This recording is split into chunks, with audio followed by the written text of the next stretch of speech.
Good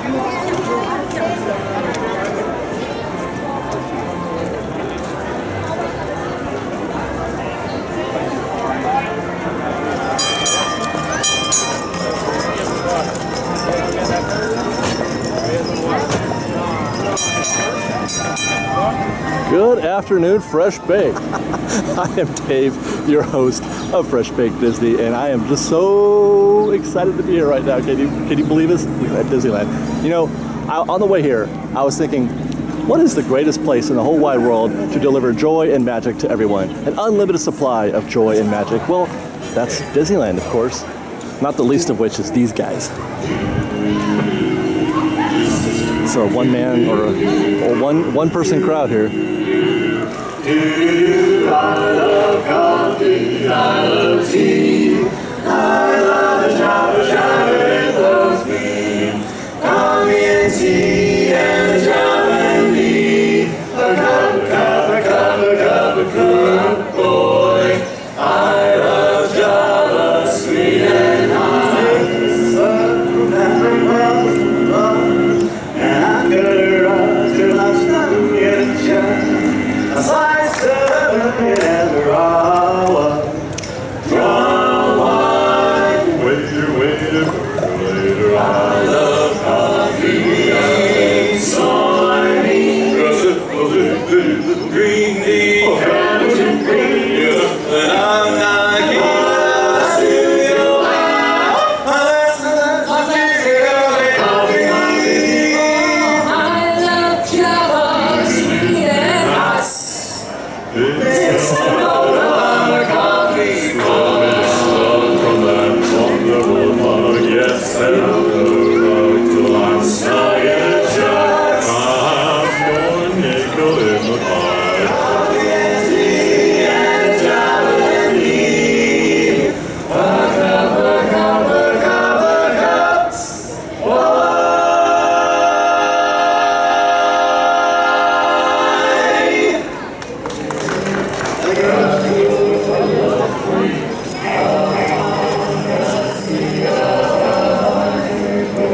is why I love Main Street in Town Square.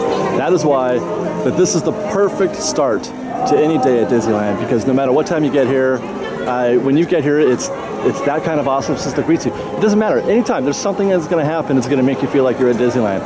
It's going to say, hey, you remember this place? Remember how awesome this place is?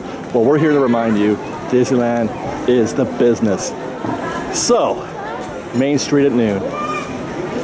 It's going to be a great day, you guys. It's going to be a great day. I can't wait. Now, I don't want to delay this any further. Yesterday, I was here on 4th of July, early in the morning at 8 a.m. to check out Alice in Wonderland. They opened it up, and they opened it up on the 4th. Actually, I think they even were doing ride-throughs on Thursday night. But I was here. I rode it 3 times yesterday, and I was super excited to do that. I was really curious and kind of apprehensive, actually.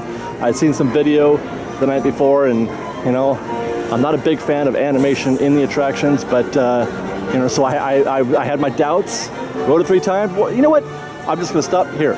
I filmed it. I'm going to do a little. Well, I did a little. What do you call it? Commentary, as it were, ride through commentary. Check this out.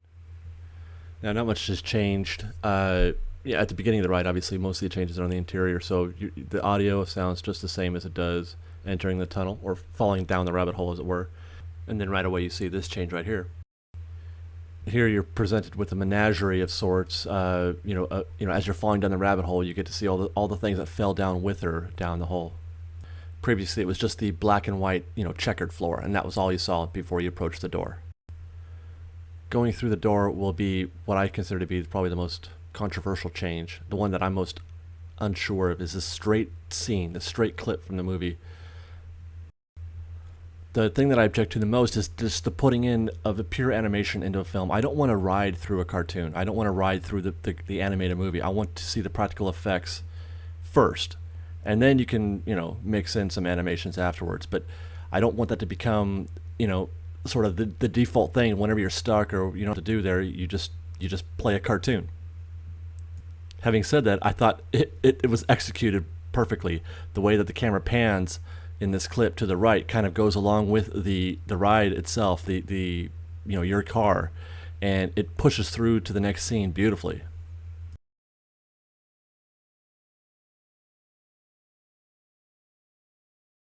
And this segues nicely into the flower garden scene, which I think is the best use of the animation that you'll find so far. And you'll notice that they just kind of sprinkle in the animation there. It doesn't become part of it. It's all practical except for a few highlights here and there. You can see everything is much clearer and brighter as well. Look at how much clearer that is.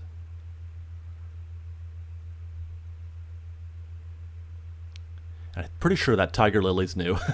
I'm pretty sure. I don't see it in the old video, but I got to think that that's a new addition. And by the way, it's practical, which is great. It's not an animation. Brighter too here. Look at that. So much more clear. Now I tried to sync up these videos as much as I could, but the difficulty that I had was that there's actually a 9-second difference. The new attraction was 9 seconds faster than it was before, and I actually had to speed up the old video in order to make it sync as well as I could. So this plays out just about the same, which is great. I love this scene. Now those red paint spots there, those are new. Those are animated on there, which is a nice little touch, good effect.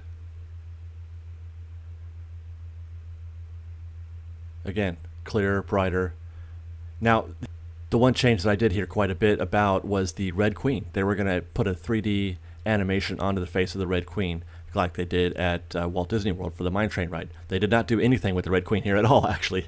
Red Queen is untouched, and I don't know if this is good or bad, or if they ran out of money, or if they weren't sure how it was going to play, but they didn't touch the Red Queen at all, and there are no 3D projected animated faces as far as I could tell. Now, I want to say that King down there is new, but I didn't catch it in the old video, so I'm not sure if he was there before because my camera didn't pan down there when I shot this, a while back. This is awesome right here. Stop. This effect looks terrific live. It doesn't play quite as well in the video as I've noticed, but it looks terrific live on the attraction. Those cards spinning in the background as she's raging out of control. It's the perfect accent, the perfect way to blend animation with physical effects, and they really pulled it off terrifically here.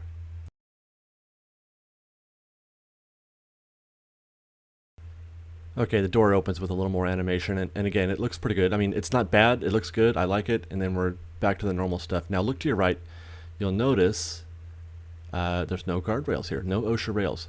Now people are asking, what's the big deal? Why do they do that? Well, they've got, I'm guessing they've still got the OSHA rails on the left side, and as long as the cast member has a way to hook on the left side, they're okay. They don't have to hook on both sides. They can hook, one way or the other. So they were able to just get rid of completely the outside portion of the guardrails, which I think is, a great compromise here. Down, down, down.